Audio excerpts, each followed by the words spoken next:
Thank you for being with us today, Alice. How are you? I'm very well, thank you. And I'm really grateful to be on your show and to chat to you. Thank you. Much obliged. You have been doing so many things that I don't know what to ask you. So I'm going to ask you, how did you end up in Bali? Yeah, I ended up in Bali 7 years ago. Basically, in 2014, I had a spontaneous spiritual awakening. I got some really bad news. My husband decided that he didn't want me anymore and didn't want the two adopted children that we were just about to adopt and actually see the next day and bring them back to our home. The shock of doing that first week brought on this sort of spontaneous, all I can describe it as some kind of spiritual awakening where I thought I was dying, but I wasn't really worried about dying. I had a lot of physical pain in my body. And all during the day, I would be normal, doing my things, looking after my family about the shock of what's happened.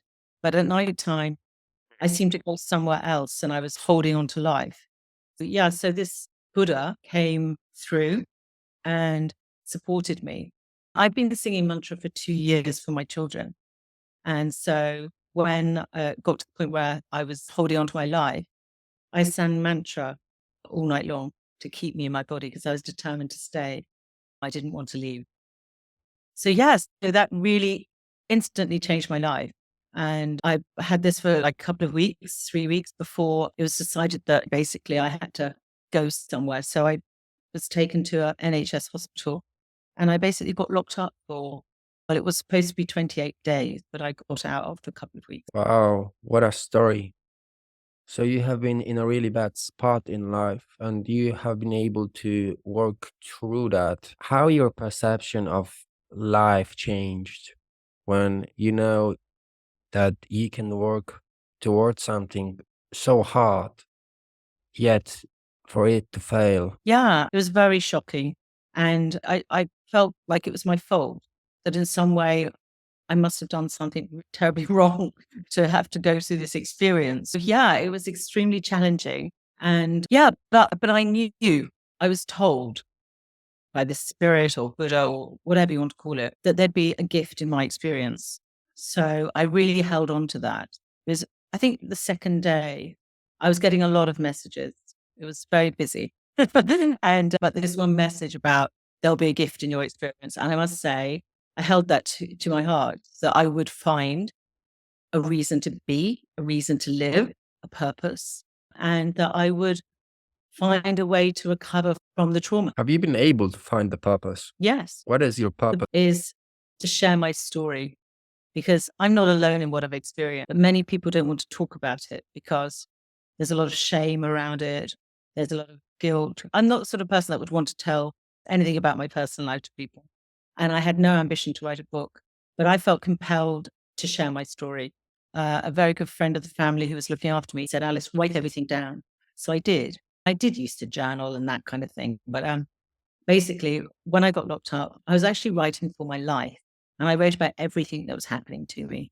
And I wrote about my story and what had happened because I was in so much shock. I couldn't even believe that me, of all people, could be in this situation. All I could describe the situation as I was in prison. And when I was a small child, we all have fears, children, don't we? Looking under the bed for monsters and all those sorts of things. And my fear was that I would be locked up for something I didn't do. And I can see that's what actually came about, really, because I hadn't done anything wrong. But my liberty, my freedom, my personal choice, everything was taken away from me, being forcibly injected, made to take drugs, whether I wanted to take them or not. And the drugs only actually made it worse and gave me very strong panic attacks and heart palpitations to the point where I couldn't feel I could breathe. Yeah, so I wanted to tell my story to share with others. And obviously, by writing my story, that's a process in itself. For me, I wrote my story 2015. I wrote the first draft of the book because I knew I wouldn't believe myself a few years down the line what happened to me and how it happened and what happened because it seemed out of this world, the experience that I had. But after 2 years, I got better. I got divorced. I did all that. And I held this dream that once I was well enough, that I would go traveling and I would see beautiful things and mountains and all of that, which is very nourishing for the soul. So that's what I did. As soon as I felt well enough, I booked myself a ticket to Nepal, where my sister was living. And I went there for a few months, and then we traveled around southern India. And just doing that, taking me out of the space, the Western world, and people's judgments of me about what had happened and being locked up and losing my children and having divorce. It's that's in society, you've really lost everything. But yeah, so I went on that journey, and yeah, it really helped me connecting to other countries, other people, other ways of living. And then eventually my visa ran out, and I'd been to Bali twice, once for my honeymoon and one in my early 30s. And so it called me. So I came. And yeah, and it had that space to hold me. And I just worked through day to day as you do with grief. You, how do you manage grief? Along in my lifetime with my father dying and see the grief of the children, it's the same thing. You've lost everything. You've lost that person. Or for me, I'd lost the life I thought I was going to have. I lost the opportunity to be a mother, being married, living a kind of a normal family life. Yeah, it's very complicated. And the way people react to you as well, your family, your friends, they see you differently because of the experience, because they're also in grief and they're very sad about what happened to you, and also very angry because they were angry about how it happened and what happened to me.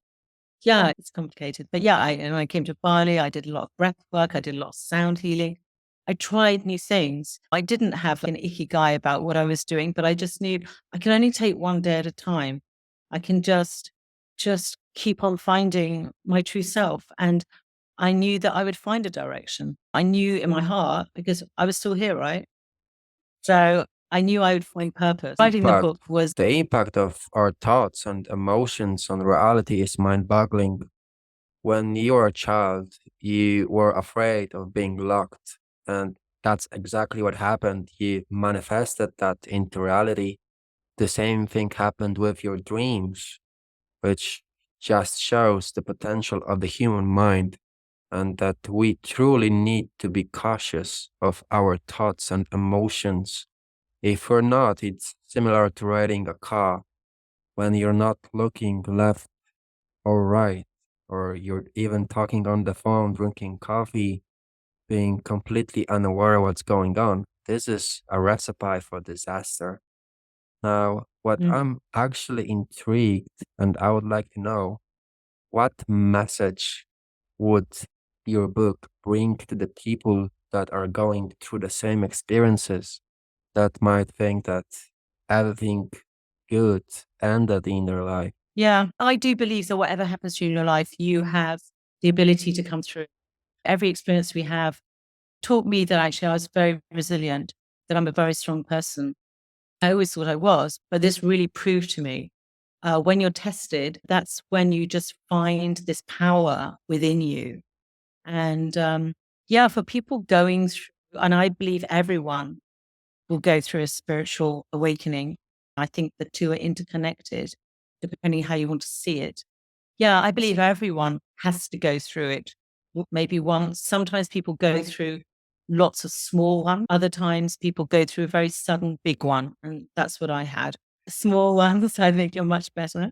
But yeah, is very resilient. And we all have our path. And that was my path. And I see that very clearly retrospectively, that I wasn't meant to be with this man and that I wasn't meant to have the children, because that's what happened. And that was right for me. And I realize that now. But at the time, we live in Western society, we're programmed into believing that, that you need to be married or you need to have a partner. It's all about the children and bringing up children for the future. But sometimes things don't work out as you expect. But in many ways, I feel I'm living my truer life. This is the life I'm supposed to lead, not the life with my husband. If you could travel back in time, if you actually had that ability and you could change anything in your past, would you change anything? No, I don't think I would actually. I would say to my younger self that just follow your passions and do what you love and be brave and don't care about what other people think. Because what I've learned, like putting out my book, is that if anyone judges me for sharing my story about what happened to me or judge me. Oh, why did you do that after that? And because it had a huge domino effect being locked up on my life. It's just whatever happened was meant to happen. And sorry, I forgot what the question was now. Yeah, I wouldn't change anything. I would just tell my younger self or the person before me going back to trust more and to have the courage to really be yourself and to not care about what other people think. Because when they judge you, like I was saying, sorry, when they judge the book, and they judge the story and what happened to me, they're actually just judging themselves. That's true. Because yeah, so when I judge others, that's my judgment. And when someone wants to judge me for the experience I went through, and because there's so much shame and people do judge. I've had people to my face saying, well, you should have been locked up. Even my friend in the book said, you should have been locked up. Wow. Yeah. So you really find out who's got your back as well. You really find out who your true friends are.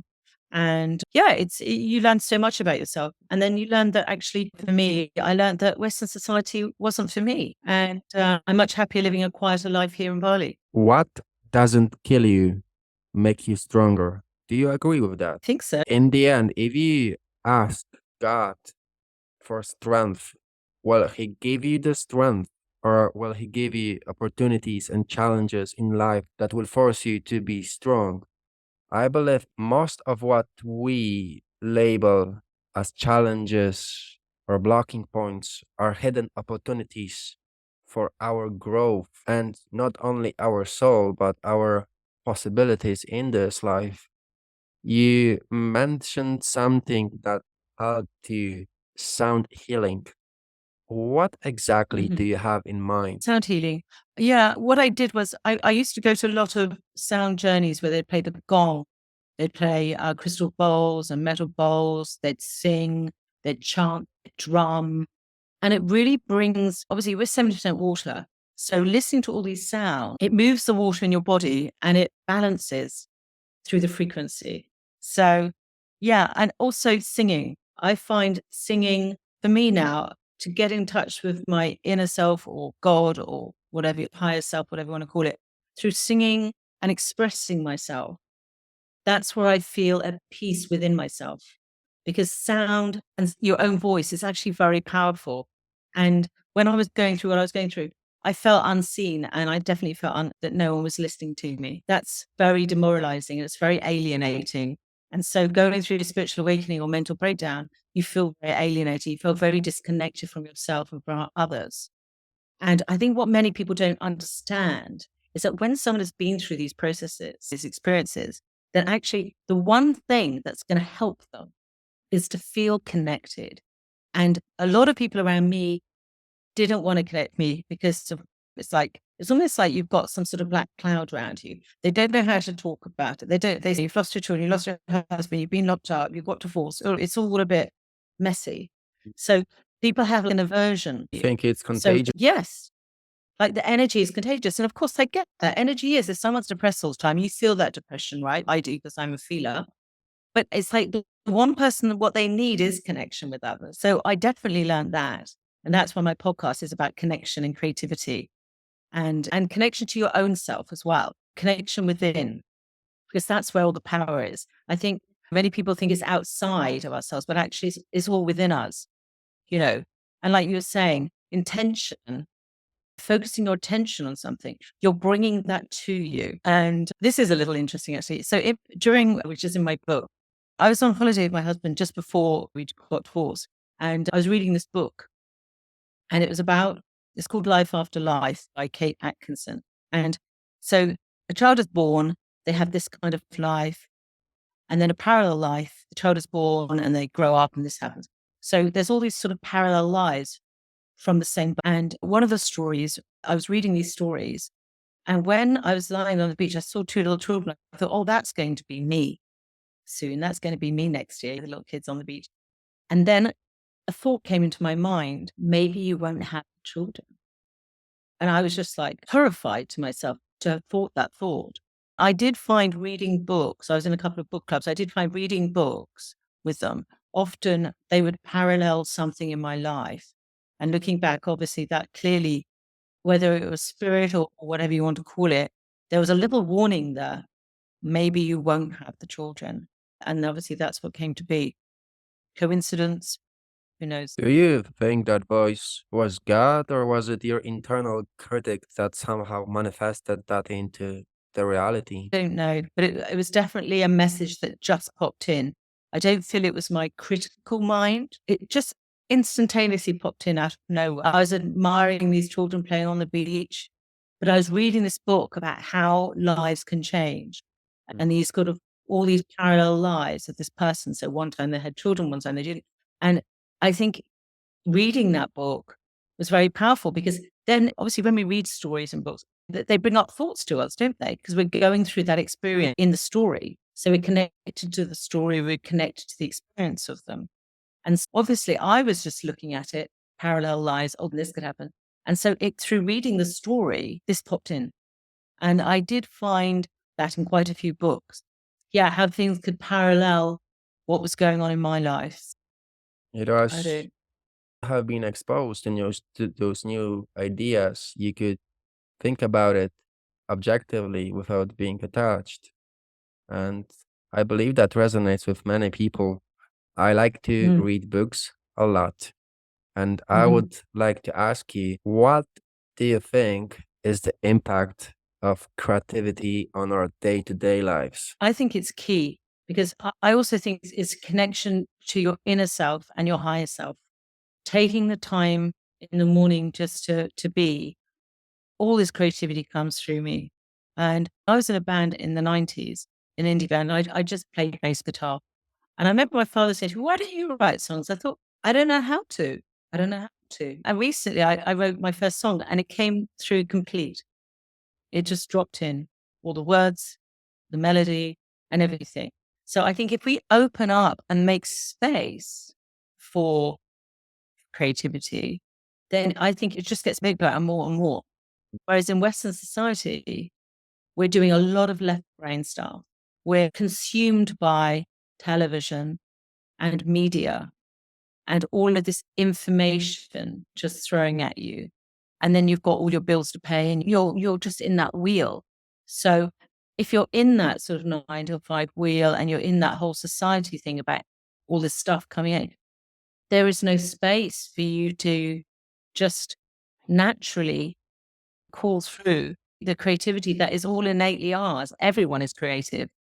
Everyone. Yeah, I think everyone is creative and it's just making that space and that practice for it to come in. So, how do you make that space? But you make that space through slowing down, not having a jam-packed day. Take time in nature, meditate, just making space instead of watching television. Obviously, many people have different lives. You're just taking in more information. All you want to do is Mm. clear your mind, social media, television, films, pop music, all this stuff. And then the channel is open to receive. And obviously, what you're called to do, what you feel like for me, even since I was a child, I used to love to sing, but I was quite shy. And I was in the choir at school, but then my teacher was a bit creepy. So I didn't like being in the choir anymore. So we stop, and then people tell you can't sing very well or whatever. So it's like what's coming from the outside, oh, you're not good enough. So then everyone stops being their innate creative self because they feel self-conscious. They don't feel good enough because at school, there's a lot of, and it's only the people that are really good at classical guitar that can go and sing or something. That it's we go through that educational system, mainstream one, and they're just judging you. They're marking you up 9 out of 10, must try harder or whatever, but you're going through all of that. So it stifles all creativity, school. And you're Yes. just like the bells going next class, all busy instead of relaxing into the body, relaxing into yourself, and then it will just come through. I do agree with that, that we are bombarded with information from each direction to the point that we cannot consciously process that information. And that causes us to operate on higher frequencies in our brain called beta, which makes us anxious, which makes us stressed, which makes us easier to control. And if you think about it, the school process, there's the bells. It's similar to the bells in factory lines. So it seems this process itself is creating new slaves to the system, and their energy will be the Mm. fuel for the future factories. Now, it seems that ye have been able to Yeah. go beyond this loop. What would you say to a person that is still in the loop? I didn't hear the last bit, sorry. What would you What would I say to the advise? person? Yeah. It's all a process of self-realization. You have to realize you're in the process and want to make a different, want to make a change. I know people that have been in jobs for many years and they want to make the change because people feel that change is hard and difficult, and people don't want to live in the unknown. They want to live in the known.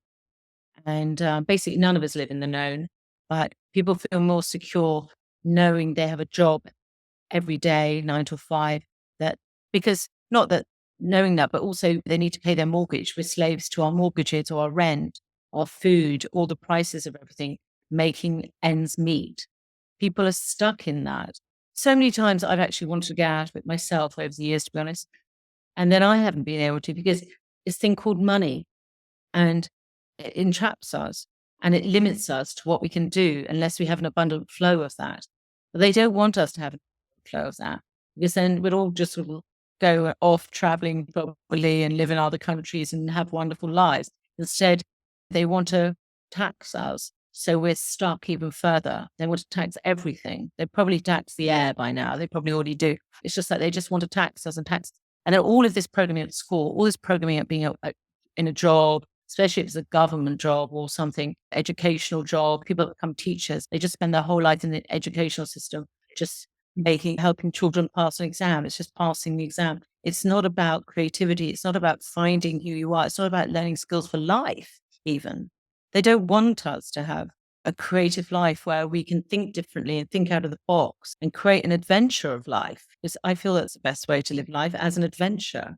And that involves setting sail somewhere you don't know anyone, and taking a journey into the unknown and to self-discover. Okay, everyone's been traveling around the world, but when you do it yourself, you're having experiences that are unique to you, even though you've seen all the pictures on Instagram, whatever. But when you go, you take your energy and your experience and you and your personality, and you meet different people. When I went traveling on my own, you just synchronistically meet people and end up going traveling with them or something. Or all these little things and stories can happen when you go traveling.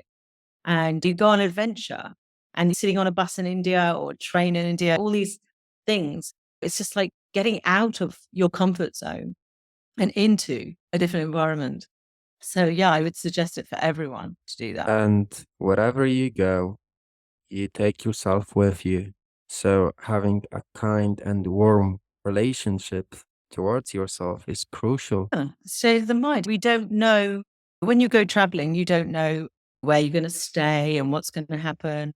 You find your and even for me, I think for women as well, traveling on their own, it's a bit more challenging.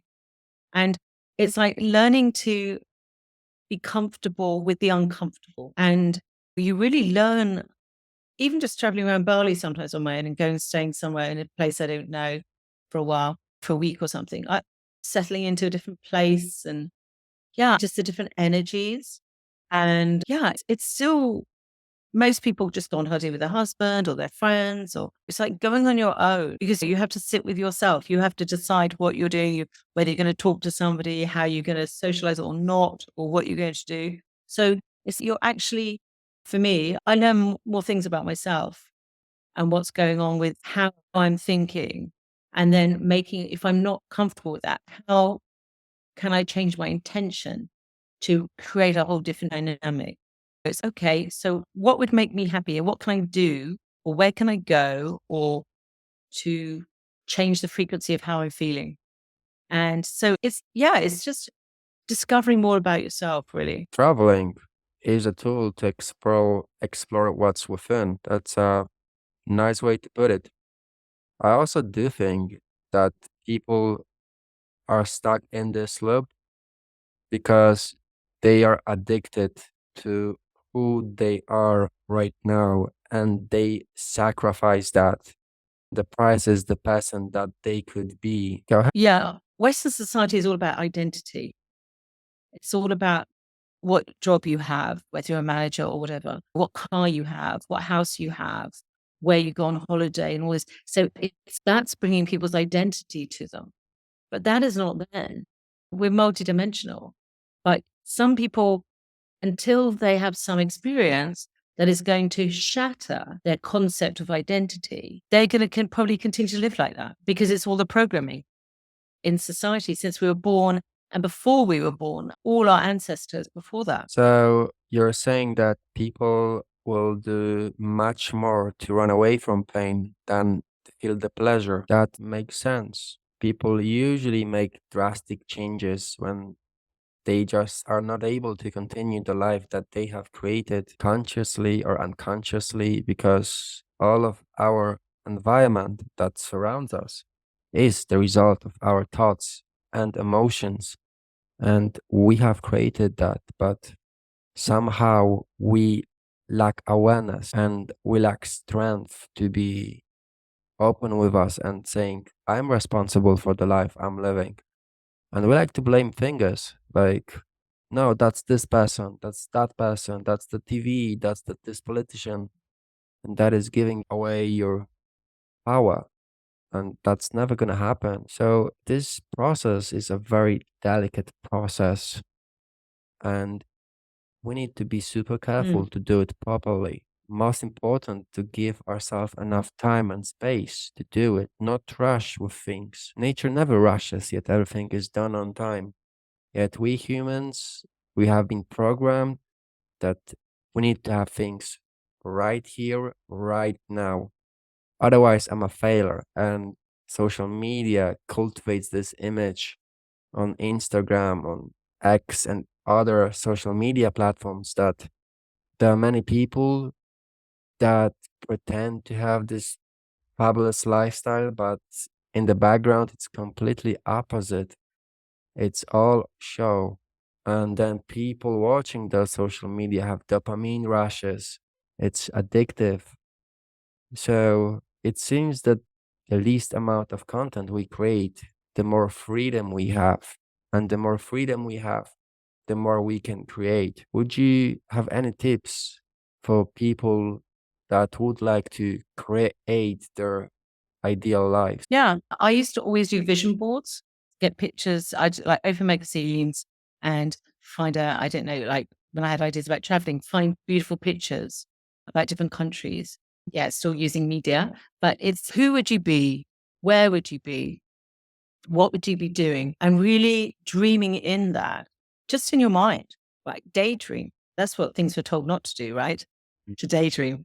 But daydream. Imagine how your life could be different. Imagine if you could do whatever you wanted. Where would you be? Would you still be in the same place you are now? That's great. But yeah, I would do some visioning about what it is and also who you want to be. Do you want to help others? I just feel like that's what we're here for, to help others. Obviously, help ourselves, but also help others. And that's how we found our purpose through what is it? How can we share our unique qualities? We're all unique human beings. We've all had unique experiences. And from that, there's so much that we can share with others to enhance other people's lives and just to connect. One thing I just want to say regarding going back to life in Western society, I can speak for myself. When I was married, and I still believe this, that when I was married, I was very happily married. And I thought my life was good. I thought I was happy.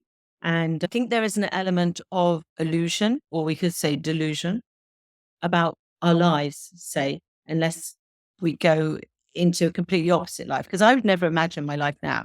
If you told me 10 years ago, Alice, you're going to go and live in Bali, you're going to travel, you're going to do all these different things. I would say, really? No, I'm just going to bring up some children, have a quiet life around my family and friends, and live that life. I really feel there has to be something, connection to that burning desire within the truth. And I feel like as life is changing so much in the world, being connected to your own truth, identifying that, because I think it's so easy just to live on a quite surface level and not dig deep into your truth. And part of the truth, your own personal truth is to feel. And if we're not accessing our feelings and our emotions and we're just stuffing them down, which is what Western society wants us to do, because there's no place for people just crying all the time and expressing their emotions when they feel like it. You've got to be at work, sitting at your desk doing your job or whatever. So, yeah, getting in contact with your emotions. And so, one way to do that, which for me has been completely invaluable, is to have a pen and a paper and write. And you can do that in the morning, offload your brain or whatever's in your head, just write anything. It actually doesn't matter. But I think there's a very unique experience with a pen in your hand writing. Something happens between your head, your heart, your soul, or whatever, and stuff comes out.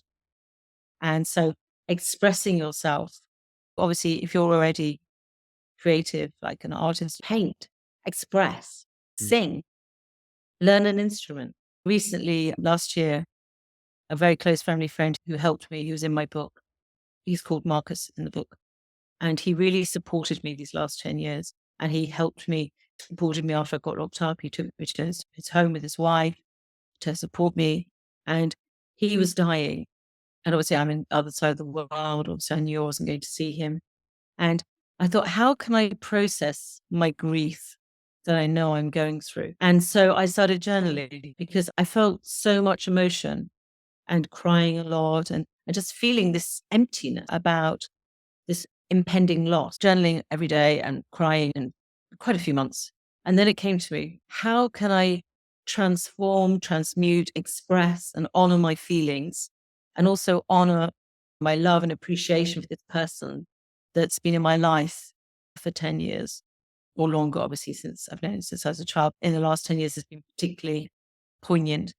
And so I thought, I had this guitar and I wanted to learn how to play guitar. So I thought, I'm going to learn guitar in honor of him. And I'm going to use that process to manage and transform my grief.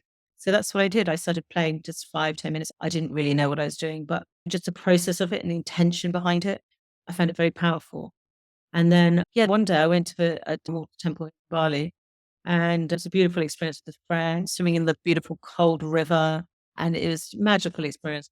And one day I was strumming a bit of guitar and a whole song came out of nowhere. And I just feel that. So I learned the song and I practiced. And that was my process to help me with the grief. Were you able to process the grief fully? And was that song that came to you actually finishing the process of processing grief? Yeah, he didn't die until April this year.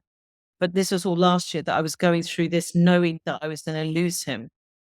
And it was, it really was, I just got grief earlier. I guess something inside of me said, no, you've got to process this and you've got to process it differently. Yeah. So it did really help. And then when he did die in April, when that happened, I was like, because I know from losing my father, I know that no one actually ever leaves you. And that's what I learned when my father died. Like, everyone is still with you. They're just in a different dimension. And we just miss the physical body because we miss talking to them and but I realized that connection is always there. And he did say to me, he's going to be up there looking after me. And I feel that. And sometimes things happen and I know it's him. And when you have someone championing you in life, it also makes you a lot stronger, knowing that somebody or some people are supporting you and championing you through difficult times. And that must build you a lot, knowing that there is a person from the other side rooting, cheering, supporting. That's a fantastic message. Unfortunately, our time is running out. Could you tell us where can people find you and how they can connect with you? Yeah, you can find me. I've got a website called, and I've also got an Instagram, travel with Alice_Alice. So I do a podcast on YouTube. It's called I'm Alice podcast. And I talk about connection and creativity and finding clarity in this ever-changing world. Yeah.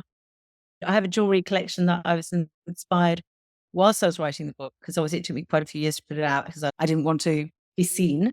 But I was inspired to create some jewelry which means a lot to me. And yeah, it's been creative as well. It's took me on that journey to express and be creative. Thank you so much for joining me today, Alice, and thank you for your time. And thank you all for listening, and stay tuned for another episode.